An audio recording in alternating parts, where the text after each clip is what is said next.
Halo teman-teman, di video kali ini kelompok kami akan membahas tentang konsep permintaan dan penawaran dalam ekonomi serta menganalisis penerapannya pada suatu perusahaan yang cukup populer yaitu Grab. Grab merupakan perusahaan yang menyediakan berbagai layanan digital seperti transportasi online, pengantaran makanan, pengiriman jasa barang, dan layanan-layanan ini biasa digunakan oleh orang-orang dalam kehidupan sehari-hari.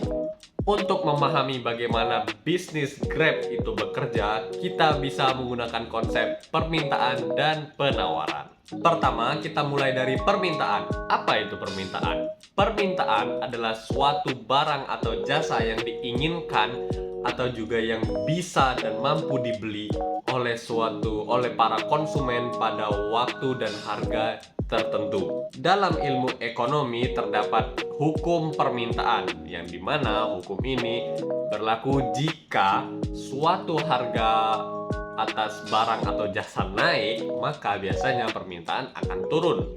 Begitu juga sebaliknya, jika suatu harga barang atau jasa turun, maka permintaan biasanya akan naik. Kenapa bisa begitu? Karena biasanya para konsumen itu selalu mengincar barang atau jasa yang semurah-murahnya. Jadi pasti mereka itu ingin selalu mendapatkan barang dengan harga serendah-rendahnya. Analisis permintaan terhadap Grab.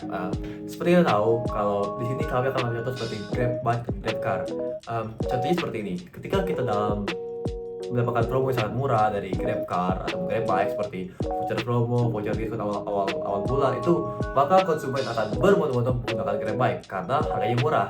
Begitu juga sebaliknya, ketika Grab Bike ataupun Grab Car sedang mengalami harga yang naik seperti sedang hujan, macet ataupun kondisi jalan lainnya, itu membuat kebanyakan konsumen itu lebih menggunakan transportasi umum seperti angkutan ataupun bis karena dengan harga yang lebih terjangkau. Hal ini menunjukkan bahwa harga memiliki pengaruh besar terhadap jumlah permintaan layanan Grab. Selain harga, ada beberapa faktor juga yang mempengaruhi layanan tersebut. Misalnya kemudahan aplikasi, kecepatan layanan, keamanan, serta perubahan gaya hidup masyarakat yang semakin terbiasa menggunakan layanan digital.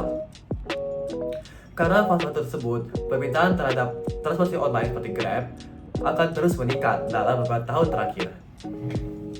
Selanjutnya, kita akan membahas tentang penawaran.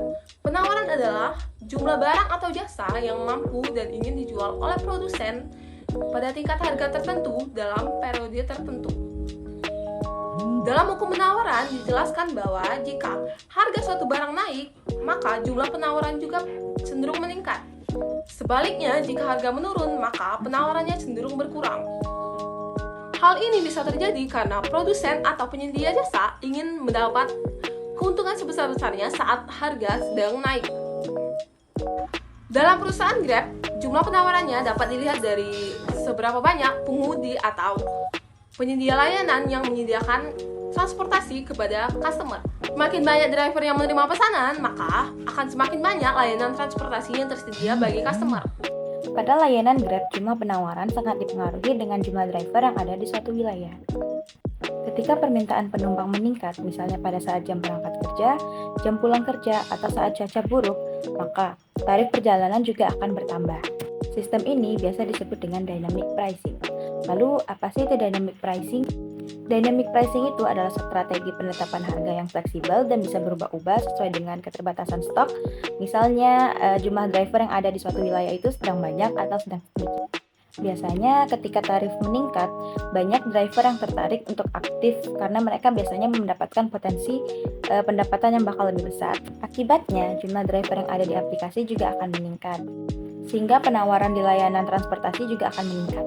Sebaliknya, jika permintaan para penumpang menurun, maka banyak driver yang aktif itu akan berkurang karena mereka mendapatkan pendapatan yang lebih kecil. Hal ini menunjukkan bagaimana konsep penawaran bekerja dalam sistem bisnis digital seperti Grab. Selanjutnya, permintaan dan penawaran di Grab. Permintaan dan penawaran pada akhirnya akan bertemu di pasar, sehingga membentuk harga keseimbangan. Dalam kasus Grab ini, harga perjalanan tidak selalu tetap, namun juga akan berubah tergantung kondisi permintaan dan penawaran pada situasi tertentu. Dalam hal ini, jika jumlah penumpang lebih banyak memesan daripada driver yang tersedia di aplikasi, maka harga perjalanan akan naik. Namun, jika sebaliknya, jika driver yang tersedia di aplikasi terlalu banyak dibanding penumpang yang memesan, maka harganya akan turun. Hal ini menunjukkan bahwa harga layanan Grab terbentuk dari adanya interaksi antara permintaan dari konsumen dan juga penawaran dari driver. Dengan memahami konsep permintaan dan penawaran pada kasus Grab ini, kita bisa tahu bagaimana harga pasar bisa terbentuk dan juga bagaimana perusahaan digital seperti Grab ini bisa mengatur layanan mereka. Terima kasih.